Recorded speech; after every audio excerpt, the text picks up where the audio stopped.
देखिए, हमारे पास 4 वाक्य हैं और इन 4 वाक्यों के माध्यम से हम बहुत ही इम्पोर्टेंट कॉन्सेप्ट को समझेंगे।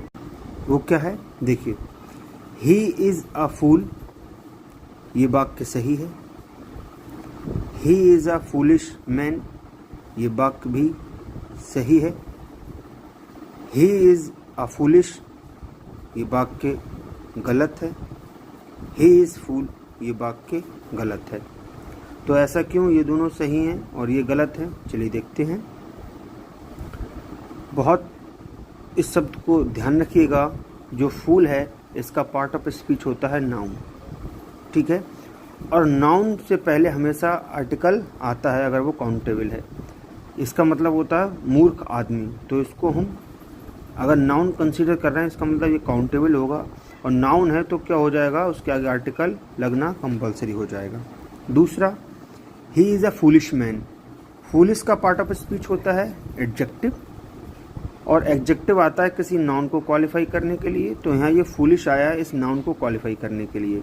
और जो आर्टिकल है ये इस फूलिश के लिए नहीं आया, ये आया है इस मैन के लिए। तो ये वाक्य नो एरर है, बिल्कुल सही। इसका पार्ट ऑफ स्पीच नाउन है इसलिए आर्टिकल ले रहा है, और इसका पार्ट ऑफ स्पीच एडजेक्टिव है, और जो ये आर्टिकल आया है इस फूलिश के लिए नहीं आकर इस मैन के लिए आया है, ठीक। तीसरा वाक्य है ही इज़ अ फूलिश।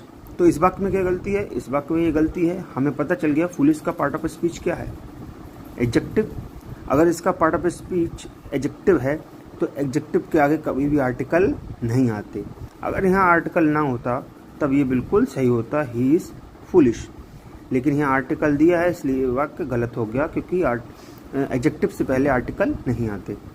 अब यहाँ आ जाइए, he is a fool, sorry he is fool, ये क्यों गलत है?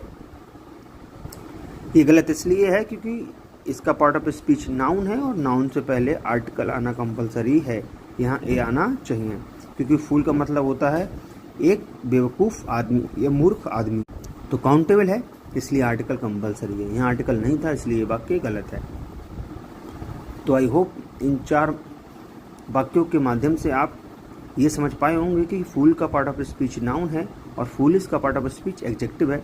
कब आर्टिकल लगेगा, कब आर्टिकल नहीं लगेगा। धन्यवाद।